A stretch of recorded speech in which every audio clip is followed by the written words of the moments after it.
Sweet கார்னை பீச்சில் சுட்டதை வாங்கி நம்ம சாப்பிட்ருக்கோம்.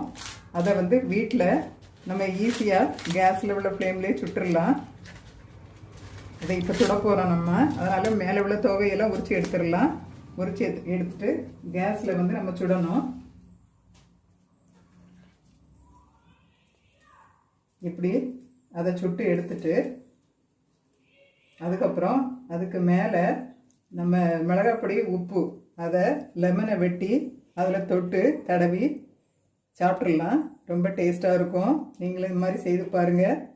வீடியோவுக்காக சின்னதாக முதல்ல சுட்டு வச்சுருக்கிறேன்.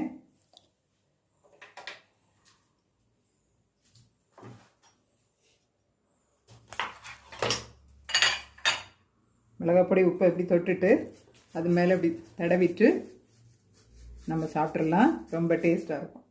ஸ்வீட் கார்னை பீச்சில் சுட்டதை வாங்கி நம்ம சாப்பிட்ருக்கோம். அதை வந்து வீட்டில் நம்ம ஈஸியாக கேஸில் உள்ள ஃப்ளேம்லேயே சுட்டுடலாம். இதை இப்போ சுட போகிறோம் நம்ம. அதனால் மேலே உள்ள துவையெல்லாம் உரித்து எடுத்துடலாம். உரித்து எடுத்துட்டு கேஸில் வந்து நம்ம சுடணும்.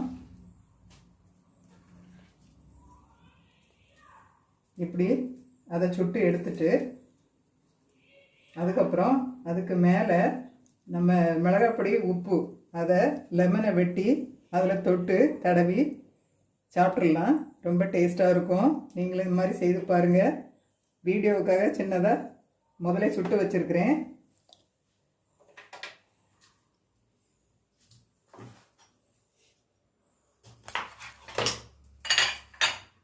மிளகாப்பொடி உப்பை எப்படி தொட்டுட்டு அது மேலே இப்படி தடவிட்டு நம்ம சாப்பிட்றலாம். ரொம்ப டேஸ்ட்டாக இருக்கும்.